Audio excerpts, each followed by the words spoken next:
Welcome to my channel. So ఎట్టికేలకు కేంద్ర విద్యాశాఖ మంత్రి ధర్మేంద్ర ప్రధాన్ రాజీనామా చేశారు. గత ఏదైతే నీట్ పేపర్ లీకేజీ సందర్భంగా పెద్ద ఎత్తున ఉద్యమిస్తున్న నేపథ్యంలో విద్యార్థులు ఉద్యమిస్తున్న నేపథ్యంలో ఢిల్లీతో పాటు ఇప్పుడు ఆ ఉద్యమాలు దేశవ్యాప్తంగా విస్తరించాయి. సో ఈ నేపథ్యంలోనే ధర్మేంద్ర ప్రధాన్ రాజీనామా చేయక తప్పలేదు. ఎందుకంటే ఖచ్చితంగా గత ఒక 10 రోజుల నుంచి విద్యార్థులు పెద్ద ఎత్తున గల్లీ ఆందోళనలు చేస్తున్నారు.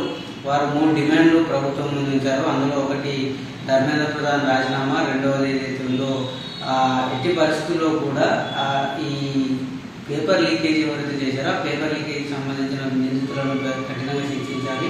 మూడవది ఏదైతే ఈ నిరసనలలో పాల్గొంటున్నటువంటి యువత ఎవరైతే ఉన్నారో ఆ యువత మీద కేసులు లేకుండా చూసుకోవాలని అయితే 3 డిమాండ్లు కేంద్ర ప్రభుత్వం ముందర ఈ కాక్రోచ్ జనతా పార్టీకి సంబంధించిన నిరసనలు పెట్టారు. సో ఆ 3 డిమాండ్లలో 2 డిమాండ్లను ప్రభుత్వం ఇప్పటికే ఒప్పుకుంది. కానీ ఏదైతే ఈ విద్యాశాఖ మంత్రి ధర్మేంద్ర ప్రధాన్ రాజీనామాకు సంబంధించి కొంత వెనుకడుగు వేసినట్టుగానే తెలిసింది. అయితే ఎట్టి పరిస్థితుల్లో ఇంతవరకు రాజీనామా విషయంలో కొంత తాత్సారం చేస్తూ వచ్చినప్పటికీ ఇప్పుడైతే ఇక ఈ రాజీనామా చేయక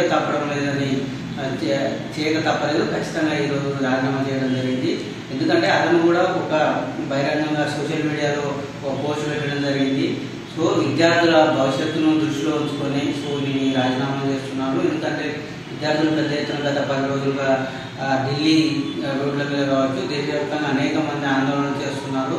సో వాళ్ళ యొక్క భవిష్యత్తును దృష్టిలో ఉంచుకునే సో తను ఈ రాజీనామా చేస్తున్నట్టుగా ధర్మేంద్ర ప్రధాన్ సోషల్ మీడియా వేదికగా పోస్ట్ చేశారు. అయితే ఇక్కడ అతను ఏదైతే ఈ ఇప్పటికే నీట్ విషయంలో నీటిలో జరిగినటువంటి అవకతవకల విషయంలో ప్రభుత్వం స్పష్టంగా ఉంది.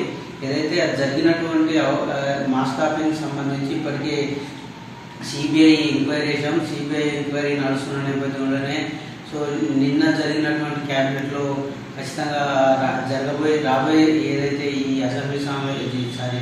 పార్లమెంట్ సమావేశంలో ఒక బిల్లు తీసుకురాబోతున్నాం. రాబోయే కాలంలో ఎవరైనా పేపర్ లీకేజ్ లాంటి వాటికి పాల్పడితే ఖచ్చితంగా కఠినంగా శిక్షించబోతున్నట్టు కూడా నిన్న కేంద్ర ప్రభుత్వం ప్రకటించినట్టుగా కేంద్ర విద్యాశాఖ మంత్రి ధర్మేంద్ర ప్రధాన్ చెప్పారు. సో రాబోయే ఏదైతే ఈ సీజన్ వరకు మాత్రమే నీట్ అనేది ఆఫ్లైన్లో నిర్వహించాము. రాబోయే సీజన్ అంటే 2027కు సంబంధించి నీట్ మాత్రం ఖచ్చితంగా ఆన్లైన్లోనే నిర్వహిస్తాం. ఇటువంటి అవకతవకలు లేకుండా చూసుకుంటామని ఇదివరకే ప్రభుత్వం విద్యార్థులకు స్పష్టమైన హామీ ఇచ్చినప్పటికీ కూడా ప్రభుత్వం ఇటు కాక్రోచ్ జనతా పార్టీ నేపథ్యంలోని విద్యార్థులు పెద్ద ఎత్తున ఉద్యమించారు. ఎట్టి పరిస్థితుల్లో కూడా మా డిమాండ్లను సాధించే వరకు ఈ నిరసనలను విరమించే ప్రసక్తే లేదని అయితే చెప్పారు. సో అందులో భాగంగానే ఈరోజు ధర్మేంద్ర ప్రధాన్ ఖచ్చితంగా రాజీనామా చేశారు.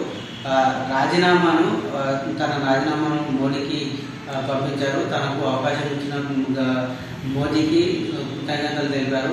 అదేవిధంగా విద్యార్థులు కూడా ఇప్పటికే చేస్తున్నటువంటి ఏవైతే నిరసనలు ఉన్నాయో ఆ నిరసనలను విరమించి సో వారి యొక్క ఏదైతే కాలేజీలు ఉంటాయో సో కాలేజీలకు తిరిగి వెళ్ళిపోవాలని అయితే అతను విజ్ఞప్తి చేశారు. అయితే వీటితో పాటే సోనం వాంగ్చుక్ అనే ఒక సామాజిక కార్యకర్త కూడా సో గత ఏదైతే 20 రోజులు 10 రోజుల నుంచి ఏదైతే ఈ ఆమరణ నిరాదీక్షకు దిగడంతో సో ఈ ఉద్యమం అనేది పెద్ద ఎత్తున ఏదైతే ఉవ్వెత్తున నిలిచిపోయింది. సో అదే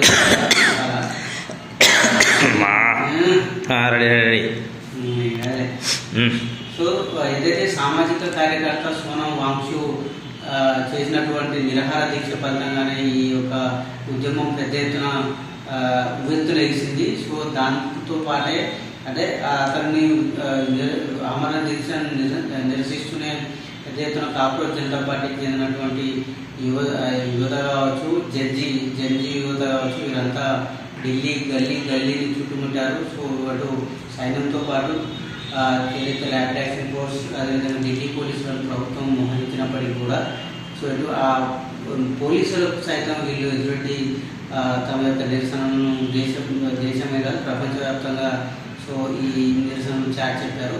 సో దాని ఫలితంగానే ఈరోజు ధర్మేంద్ర ప్రధాన్ రాజీనామా చేశాడు.